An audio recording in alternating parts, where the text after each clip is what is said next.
세계대전과 국제질서의 변화 두 번째 시간 배워볼 텐데 여기는 2차 세계대전 파트가 되겠습니다. 그래서 요거 선생님이 이제 촬영하는 영상이 이제 업로드가 되면 요거 보고 주말에 과제나 필기나 해오시면 됩니다. 지금 수업은 보라색으로 필기를 더 할 건데 여기 있는 미리 필기되어 있는 것들도 참조하시면 돼요. 자, 첫 번째 2차 세계대전을 배우기 전에 2차 세계대전이 왜 발생했는지에 대한 배경을 배울 겁니다. 배경. 그 2차 세계대전이 일어나게 된 배경이 두 가지가 있는 거예요. 첫 번째가 대공황, 두 번째가 전체주의 등장. 이 두 가지가 배경이 됩니다. 자, 그럼 대공황 뭔지 한번 볼게요. 자, 대공황이라 하면 공황이란 게 뭐냐면 뭔가 불안해서 안전한 것을 사람들이 이제 원하다 보니까 자, 기존에 있던 경제 체제를 다 던져버리고 이 기존에 있던 경제가 완전 폭삭 망하는 게 바로 대공황이에요. 뭔가 뭘 해야 될지 모르는 상황. 자, 그러면 대공황이라는 게 왜 발생했는가? 자, 1차 세계대전에서 우리가 누가 이겼지? 미국이 대표적인 승전국이었고 미국은 이 1차 세계대전 뒤에 엄청나게 경제 성장을 하게 됩니다. 왜냐하면 미국은 본국, 그러니까 본토에 피해가 없어. 맞죠? 전쟁을 유럽에서 했으니까 미국은 전혀 피해가 없고 오히려 미국은 전쟁에서 승리했으니까 물론 미군들이 많이 죽었긴 했지만 그에 대한 보상을 다 많이 받았겠죠. 그래서 세계의 제 경제 1대장이 되는 거지. 호황을 누렸다. 그러니까 미국은 영원히 잘 살 줄 알았던 거야. 그래서 많은 기업들이 계속 물건을 생산해내는 거예요. 생산. 과잉 생산. 자, 그럼 생산이 된다는 것은 곧 이걸 다 누가 해줘야 돼? 사람들이 소비를 해줘야 되는데 소비를 하는 사람들은 실질적으로 다 잘 사는 줄 알았는데 미국이 소비를 하는 모든 사람들이 잘 살진 못해서 그 소비가 안 되는 거예요. 그러니까 소비가 생산을 따라가지 못해서 결국은 판매가 안 되는 물품들 재고가 발생하는 거야. 이렇게 돼버리면 우리 회사들은 물건을 팔아서 장사를 해서 물건을 돌려야 되는데 그게 안 되니까 결국은 기업이 뭐가 되겠죠? 부도가 나버리겠죠. 부도란 것은 물건을 못 팔아가지고 월급을 못 주는 거야. 자기 직원들한테. 이런 형상을 보고 우리가 대공황이라 불러요. 자, 그래서 미국의 뉴욕 증권거래소의 주가가 폭락했다 되는데 주가가 폭락했다는 것은 사람들이 투자를 안 하는 거야. 투자. 야, 우리는 저 어떤 회사가 영원히 잘 될 줄 알고 그 회사한테 투자를 해서 나중에 혜택을 좀 보려고 했는데 저 회사 사실은 물건을 계속 쌓아두고 못 팔고 있네? 그럼 이건 나도 투자한 것을 다 뭐 해야겠다. 회수해야겠다고 해서 많은 사람들이 투자한 금액을 다시 되돌려 받아요. 근데 그게 바로 주가가 폭락된다는 뜻이고 그러면 많은 기업과 은행이 파산되겠죠. 파산되면 이게 중요한 거야. 그 회사와 은행에 다니고 있던 직장인들이 전부 다 직장을 그만두게 되겠죠. 그래서 실업자가 급등하게 된다는 게 포인트예요. 이제 직장에 못 나가는 거죠. 직장에 못 나가게 되면 월급을 못 받잖아. 그럼 또 소비를 못 하니까 결국은 세계 경제에 침체가 등장하게 되는 겁니다.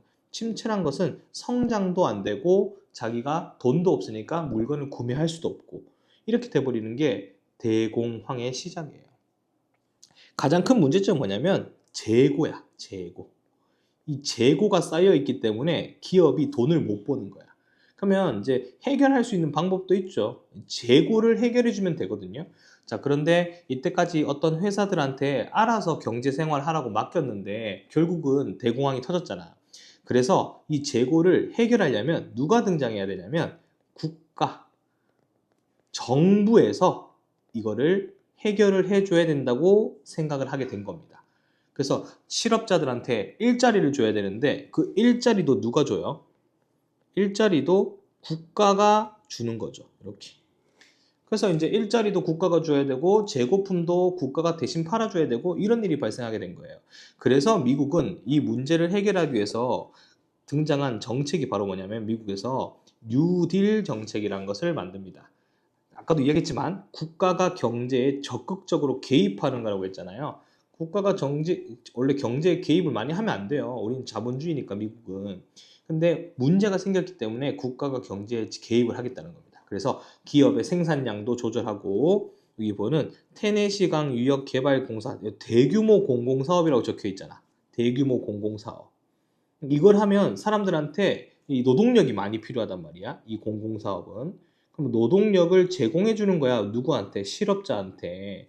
그래서 이런 것들을 하면서 일자리를 다 주는 거죠. 일자리를 주게 되면 사람들이 일자리를 가졌으니까 월급을 또 받을 거고 그 월급 받아가지고 시장 가서 물건 사라 이 뜻입니다. 그래서 이렇게 해서 뉴딜 정책을 통해서 실업자들을 좀 구제해 주려고 했고 자 밑에 줄 보면 노동자의 권리와 사회보장 제도를 실시했다라고 되어 있죠. 이걸 복지사업이라고도 부르기도 하는데요. 당연히 대규모 공공사업을 하게 되면 무슨 자가 많아져요? 노동자가 많아지죠. 이 노동자의 권리를 국가에서 보장해 주는 겁니다. 그래서 너희들 기초적인 생활은 다 보장해 줄 테니까 열심히 일해가지고 저기 마트 가서 물건 사고 백화점 가서 물건 사고 하라는 뜻이에요. 그래서 구매력을 높여주는 게 바로 뉴딜 정책이다.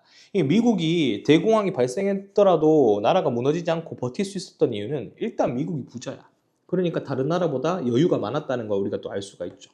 자, 그러면 미국 말고 영국하고 프랑스는 어떻게 됐을까? 영국하고 프랑스는 식민지가 많은 게 포인트예요. 그래서 자기 나라 안에서 발생한 재고품을 자기들이 가지고 있는 식민지에다가 팔면 돼, 사실. 그래서 블록이란 걸 형성해서 보호무역. 보호무역은 자기 나라의 제품을 우선적으로 판매할 수 있게 만드는 무역 정책이라고 생각하면 쉬워요, 중학교에서는. 그래서 여기 보시면 각 나라가 해당되는 블록을 갖고 있어. 그래서 영국은 돈 화폐가 파운드고 프랑스는 화폐가 프랑이거든. 그래서 이렇게 자기들이 데리고 있는 식민지에다가 물건을 팔기 시작했다. 그래서 여기 보시면 본국과 식민지를 하나로 묶는 블록 경제를 형성하였고 이들 국가는 자국에서 생산된 과인 생산된 상품을 어디에 팔았다? 식민지에 팔았다라고 돼 있죠. 그리고 보호무역은 수입을 안 하고 주로 뭐뭐 하는 거야? 수출을 많이 하는 거야. 수입을 안 하고 수출을 많이 해서 자기 나라의 제품을 많이 뭐 했다? 팔아먹었다. 이렇게 생각하시면 됩니다. 자, 그래서 우리가 첫 번째 대공황은 미국에서 터진 사건이지만 미국에서 터진 대공황은 어떻게 해결했다? 미국은 뉴딜 정책. 영국과 프랑스는 블록 경제 위주로 해결을 해 나갔다가 포인트예요. 아셨죠? 쉽죠? 네, 그래서 그 세 나라는 1차 세계대전의 승전 국가였기 때문에 여유가 있었다. 이렇게 정리해 주면 좋고요. 자, 밑에 전체주의의 등장으로 들어가서 보도록 할게요. 전체주의는 1차 세계대전에서 졌거나 아니면 1차 세계대전에서 이겨도 많은 혜택을 영국, 프랑스, 미국만큼 가지지 못했던 사람들이 가지게 됐던 사상인데 전체주의는 말 그대로 개인이 모여서 전체가 되는데 개인의 희생을 강요하는 거야. 전체가 중요하지 개인 하나하나의 기본권보다는 우리가 잘 살아야지 나중에 개인의 기본권을 챙겨줄 수 있을 거 아니야. 전체가 중요하다는 거야. 그래서 이건 무서운 사상인 게 개인의 뭐도 가능하다. 희생이 가능하다 이거야. 개인의 기본권을 잠시 제한할 수 있다 이거예요. 이런 사상이 등장하기 시작합니다. 자, 독일, 이탈리아, 일본 대표적으로 2차 세계대전 일으킨 나라들이죠. 독일은 1차 세계대전에서 졌잖아요. 그래서 막대한 배상을 물었고 이탈리아하고 일본도 크게 승전을 했지만 크게 혜택을 많이 못 받았어요. 그래서 얘들의 포인트는 식민지가 없는 게 포인트. 식민지가 많이 없으니까 이 대공황이 터지면 해결 방법이 없어. 그래서 식민지를 좀 확보해야겠다라는 정책을 펼치게 되는 겁니다. 그러면 전쟁밖에 없죠. 그래서 이 전체주의 세력이 집권하게 되면서 국가와 민족의 이익을 강조하며 별표, 개인의 뭘 강요했다. 희생을 강요했다. 나라가 우선이다. 이런 식으로 이야기를 했다는 겁니다. 자, 이 전체주의 국가는 대공황을 극복하기 위해서 군비 증강, 군비는 국방비예요. 전쟁 준비를 했다는 거야. 대외 침략, 무순지를 많이 확보하려고, 식민지를 확보하려고. 그러니까 자기 나라 안에 물건을 팔아야 되는데 팔 곳이 없으니까 영국, 미국, 프랑스는 팔 곳이 있지만 우리는 팔 곳이 없다. 그러니까 우리가 뭘 해야 된다? 전쟁을 해서 너희들에게 식민지를 뺏어오겠다. 이런 뜻입니다. 자, 이탈리아를 이끌었던 지도자는 무솔리니라는 사람인데 파시스트 당이라는 당을 만들어요. 이게 전체주의를 뜻하는 당입니다. 독재라고 생각하시면 돼요. 독재. 그래서 로마 진군을 통해서 정권을 장악했고, 그러니까 로마 진군은 이탈리아에서 반란을 일으킨 거죠. 파시스트 정부가 독재화가 되었다. 1인 독재. 그리고 아프리카의 식민지로 삼고 싶었던 에티오피아를 침공하면서 세력을 넓히기 시작한다. 자, 독일은 그 이름도 유명한 히틀러라는 사람이 등장하죠. 나치당이라고 하는 정당을 만들어서 기존에 1차 세계대전에 끝나고 나서 만들어졌던 바이마르 공화국을 무너뜨리고 얘도 독재 정권을 만들게 됩니다. 그래서 이 사람이 그 바이마르 공화국 때 엄청나게 독일이 무너질 뻔했잖아. 못 살았잖아. 그러니까 그거를 되돌려 보고자 사람들한테 연설을 통해서 독재당으로 완성을 하게 된 겁니다.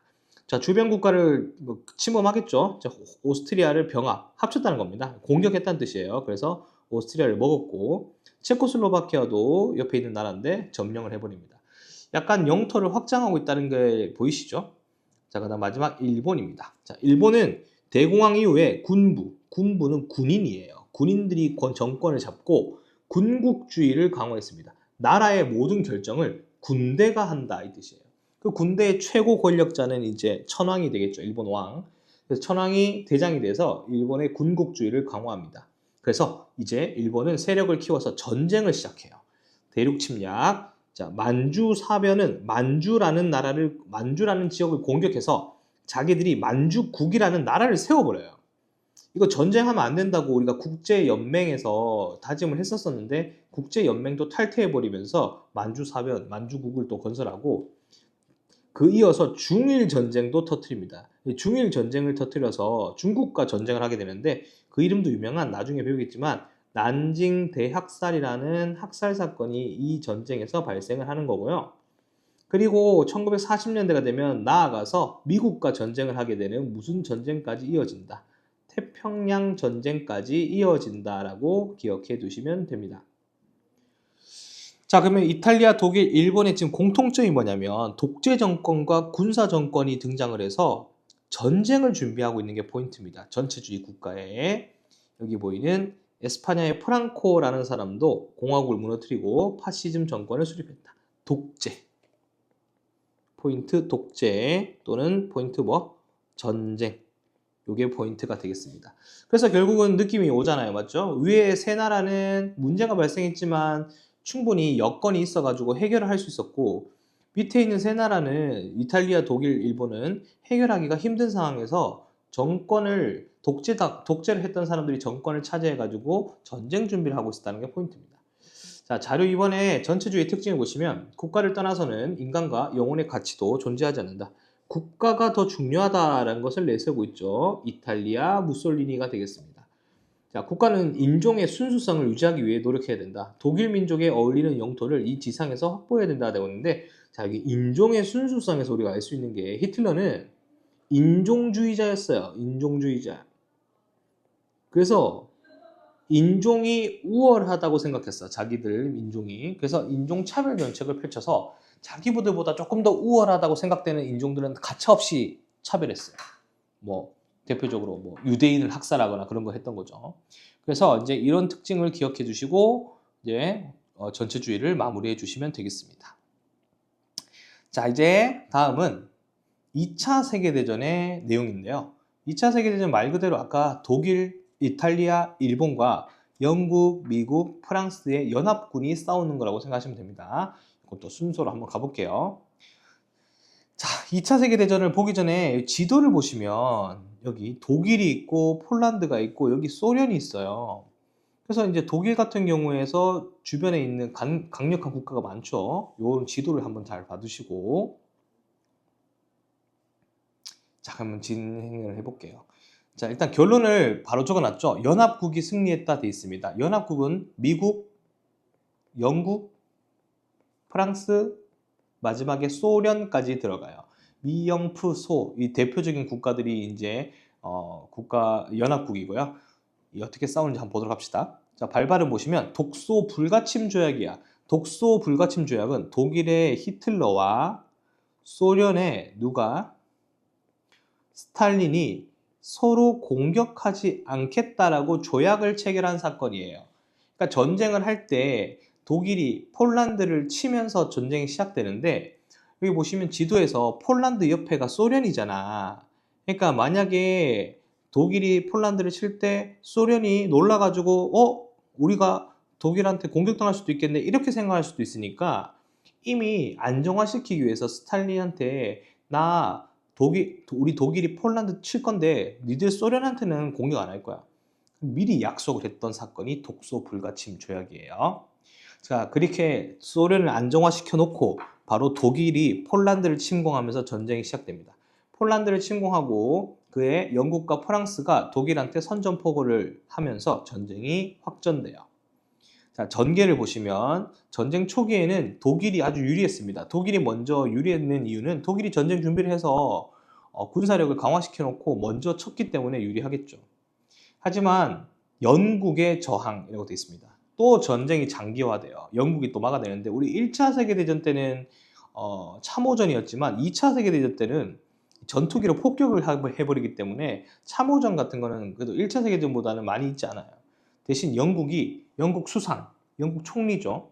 처칠이라는 사람이 중심이 돼서 막아냅니다. 영국에서 이렇게 뭐 독일군 비행기들이 와서 폭격을 해도 방어를 해내는 거죠. 자, 전쟁이 장기화되면서 독일이 자원이 부족하게 됩니다. 자원 중에 제일 중요한 자원은 석유죠. 탱크나 전투기나. 그래서 석유가 어디 있습니까? 석유가 가까운 유럽에 어디 있냐면 소련에 있어요. 소련이 가지고 있는 석유를 캐는 유전시설이 필요한 거니까 결국은 독소 불가침을 파기하고 소련을 침공하게 됩니다. 그러니까 소련도 독일하고 싸우게 된 거예요. 2년 만에. 자, 그리고 아시아 태평양에서는 일본이 있죠. 일본하고 이탈리아하고 누가 동맹국이거든? 독일하고 동맹국이거든? 적어 놓진 않았는데 독일, 이탈리아, 일본이 무슨 국이 되냐면 추축국이라는 동맹국이 돼요. 추축국. 그래서 뭐 방공협정이라는 걸 맺어가지고 얘들이 동맹을 맺거든요. 그래서 아시아에서는 일본이 이제 싸우게 되는 겁니다. 일본은 동남아시아를 침략했는데 그 이유도 석유 때문이에요. 동남아시아에 특히 인도네시아라는 나라가 있는데 인도네시아에 석유가 많다 보니까 그 석유를 확보해야 미국이 지금 석유를 뭐 좀 도와주고 있고 하는 상황이었는데 미국으로부터 벗어나고 싶은 거야. 그러니까 동남아 지역을 공격한다고 하니까 미국이 경고를 했겠죠. 야, 일본, 너 전쟁하지 마라. 전쟁하면 우리가 혼낼 거야. 경제 봉쇄할 거야. 니들 경제적으로 힘들게 만들 거야. 라고 하니까 일본이 미국한테 대들기 시작했다. 미국한테 대들었던 사건, 그 이름도 유명한 하와이에 있던 진주만이라고 하는 곳이 있어요. 하와이 섬이죠. 거기에 미군 기지가 있는데 거기를 기습 공격했다. 폭격한 겁니다. 폭격. 이게 대표적인 진주만 공습이고 이걸 통해서 태평양 전쟁이라는 것이 뭐였다? 시작되었고 미국은 그전까지 2차 세계대전에 참전하고 있지 않았지만 미국이 영국과 프랑스의 연합국으로 참전하게 됩니다. 그러니까 이제 공식적으로 미국이 전쟁에 참여했죠. 자, 우리가 여기서 기억을 해야 될 게 있어. 1차 세계대전 때 미국이 참전한 이유는 뭐였죠? 독일의 무제한 잠수함 작전이었죠. 2차 세계대전은 누구 때문에 등장한 거야? 일본의 진주만 때문에 등장한 거예요. 미국이 요거를 기억해 주셔야 됩니다. 자, 그리고 나서 전쟁이 양상이 바뀌는데 첫 번째, 미국이 일본한테 패배를 만회한 사건이 있어요. 그래서 미국이 승리했습니다. 그게 미드웨이 해전입니다. 이 미드웨이 해전에서 일본의 승리를 하면서 일본의 해상력이 많이 마비가 돼요. 일본이 데리고 있던 뭐 항공모함 이런 게 다 박살나면서 이제 태평양을 미국이 가지게 되었고요. 저 유럽에서는 소련이 스탈린그라드, 이 땅 이름입니다. 스탈린의 땅이란 뜻이잖아요. 이름만 봐도. 여기서 독일하고 붙었는데 독일의 승리를 거두게 됩니다.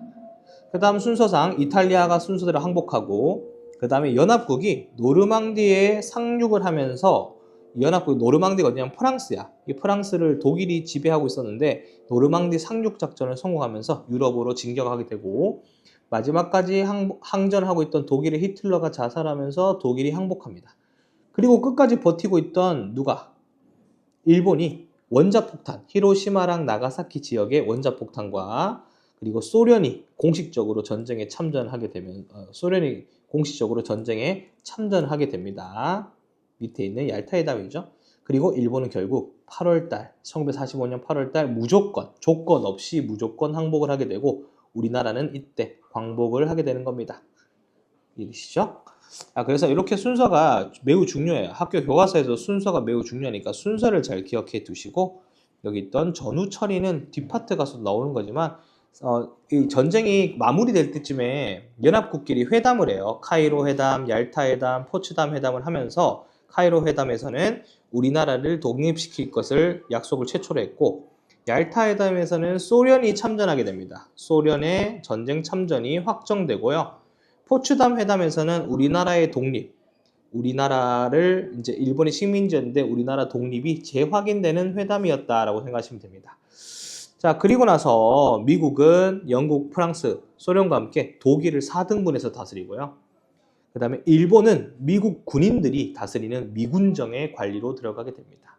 우리 천생중학교는 여기 있는 순서까지만 기억하시면 됩니다. 자, 요 수업을 들으셨으면 이제 여기 있는 문제 있죠. 주말에 65쪽부터 여기 있는 67쪽까지 풀어 오셔야 됩니다. 여기까지 주말 숙제로 제가 부과를 할 테니까 해오시고, 잘 이해가 안 되시거나 하는 건 학원에서 한 번 더 설명해 주겠지만 혹시나 모르겠으면 다시 한번 영상을 보시면 이해가 되실 겁니다. 이렇게 해서 이 페이지 정리, 64페이지에 세계대전과 국제질서의 변화 두 번째 시간 2차 세계대전에서 마무리해 보도록 하겠습니다. 수고했습니다.